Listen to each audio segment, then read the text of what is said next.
안녕하십니까. 사주상담가 이규호입니다. 살아있는 인생 이규호의 사주 분석 시간입니다. 오늘 주인공은 20대 젊은 여성인데요. 이분이 미인이고 그리고 공부도 잘하고 그런데 취업이 안 돼서 지금 고민하고 있다고 합니다. 그러면 어떤 사연인지 살펴보도록 하겠습니다. 조카 사주가 궁금해서 문의드립니다. 공부를 꽤 잘해서 전교에서 1, 2등을 했었으나 원하는 대학을 못 가고 서울 상위권 대학에 입학하여 어느덧 졸업한 지 한참 지났습니다. 얼굴도 상당히 미인형이고 공부도 잘하는데 취업이 안 돼서요. 여자로서 가장 이쁠 나이에 취업 시험 준비한다며 도서관과 집만 왔다 갔다 하는 조카. 취업이 되긴 할까요? 전공은 경영이고요. 얼굴이 예쁘다 보니 만나자는 남자는 좀 있는 듯 보이는데 조카가 취업이 먼저라며 거절한다고 하네요. 초등학교 때부터 5년여 동안 부모님이 해외 주재원 근무하는 바람에 외국에서 생활하다가 중학생 시절에 한국에 돌아왔습니다. 취업은 주로 공사를 원해서 시험을 보는데 필기는 패스하나 면접에서 떨어진다고 하더라고요. 이 부분이 특히 이해가 안 되는 부분입니다. 자, 그러면 이분의 사주를 보도록 하겠습니다. 신민년 기해월 기해일 임진시 이렇게 되어 있고요. 현재 이민대운에 속해 있습니다. 그 당시 2017년도에 상담을 했던 분인데 정유년에 상담을 했어요. 그러면 우리가 이분의 사주를 이렇게 봤을 때 우선 특별한 점이 목화가 없고 토금수로만 되어 있습니다. 이 목화라는 것이 계절적으로 봤을 때 봄, 여름을 나타내고 가을, 겨울이 금기운과 수기운을 나타냅니다. 그런데 목화의 봄, 여름에 해당하는 이 목기운과 화기운이 없는 거잖아요. 그리고 인간의 성장 단계에서는 어린이 청소년 시절과 청년기를 나타내는데 이것이 없습니다. 이런 사주를 봤을 때는 약간 패기는 좀 떨어진다고 봐야죠.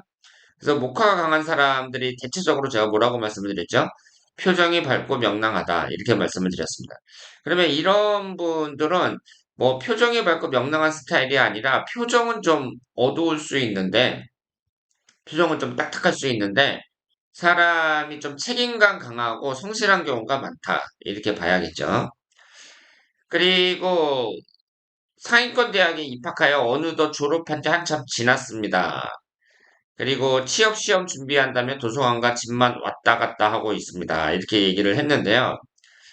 그런데 이 사주를 봤을 때 일단 역마살이 강해요. 지지의 역마살이 강해서 외국에서 생활하다가 중학생 시절에 한국에 돌아왔다고 했는데 이 역마살과 관련이 있다고 보고요.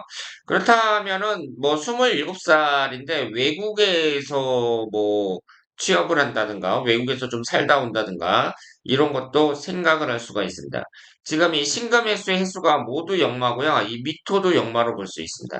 그리고 천간에 토기운하고 수기운이 이렇게 있는데 이 토기운이나 수기운도 산하고 강 뭐 이런 걸 나타내니까 역마라고 볼 수 있겠죠. 천간에서 봤을 때. 그래서 이 사주의 특징은 역마살이 매우 강하다는 거고요. 그리고 목기운이 직장을 나타내는 관성운에 해당이 되고 화기운이 그 학문운을 나타내는 그 인성운에 해당이 됩니다. 그럼 이런 분들은 그 오랫동안 공무원 시험을 준비한다든가 뭐 공사를 준비한다든가 이런 것은 바람직하다고 보기가 어렵습니다. 학문원이 없다는 것은요, 이런 분들은 학창 시절 있잖아요. 우리가 지금은 뭐 대학교 졸업까지가 거의 의무교육처럼 돼버렸는데, 이 대학교 졸업하고 나서 그 이후에는 될 수 있으면은 그 학교 공부는 이제 접는 게 좋아요. 그러니까 사람이 계속해서 공부만 할 수는 없잖아요. 내가 이제 성인이 돼갖고 내가 직접 밥벌이를 하러 이제 사회에 진출해야 된단 말이에요. 그리고 여기에서 관성운이 없는데요. 관이라는 것은 공지군을 나타냅니다. 그래서 공지군도 없고 학문은도 없단 말이에요. 왜냐하면 공직 계통에 들어가려면 공사나 공무원이 되려면 내가 공부를 해야 되잖아요. 시험에 합격해야 되고 그리고 공무원 같은 경우는 그 대부분 승진 시험도 필기 시험이기 때문에 평생 동안 공부를 해야 되거든요.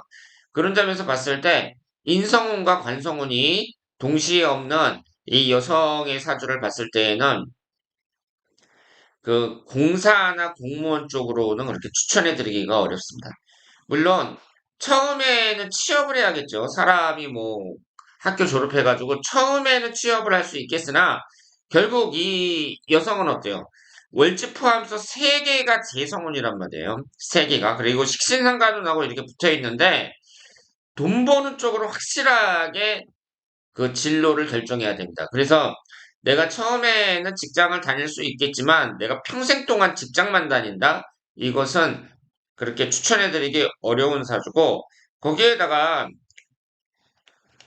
취업은 주로 공사를 원해서 시험을 보는데 필기는 패스하는 면접에서 떨어진다고 하더라고요. 이렇게 얘기를 했는데 여기에 너무 오랫동안 시간을 보내시면 안 돼요. 그러니까 나는 공사나 공무원 들어갈 거야 그러면서 계속 뭐 고시원 같은 데 들어가서 공부하고 그래서 이분이 벌써 27살이나 됐단 말이에요. 보통 여자가 그 20살에 대학교 들어가면 24살에 졸업하는데 27살이나 됐거든요. 그래서 지금은 공사 같은 데 너무 연연할 것이 아니라 그 일반 사기업에 들어가서 경력을 쌓은 후에 본인이 어떤 아이템을 찾아가지고 그 자기 사업을 하는 게 낫다. 이렇게 말씀을 드릴 수 있습니다. 이 사주가 재성운이 아주 강하면서 역마살이 강하거든요.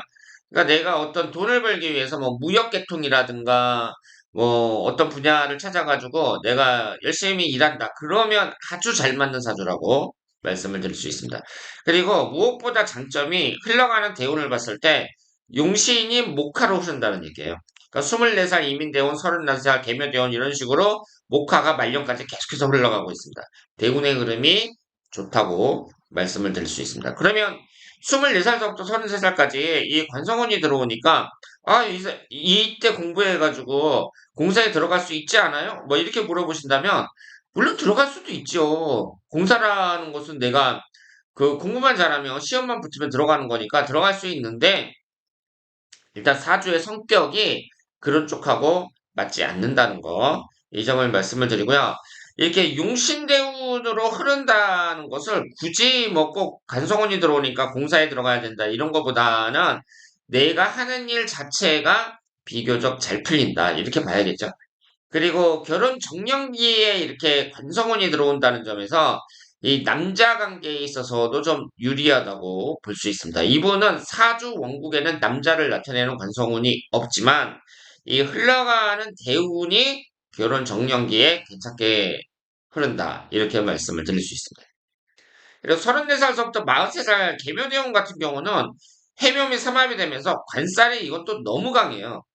너무 강하기 때문에 건강이라든가 남자 관계 좀 조심해야 되는 그런 시기라고 말씀을 드릴 수 있습니다. 결혼은 33살 이전에 하는 거 추천해 드립니다. 자, 그러면 오늘은 27살 젊은 여성의 사주 분석이었습니다. 대단히 감사합니다.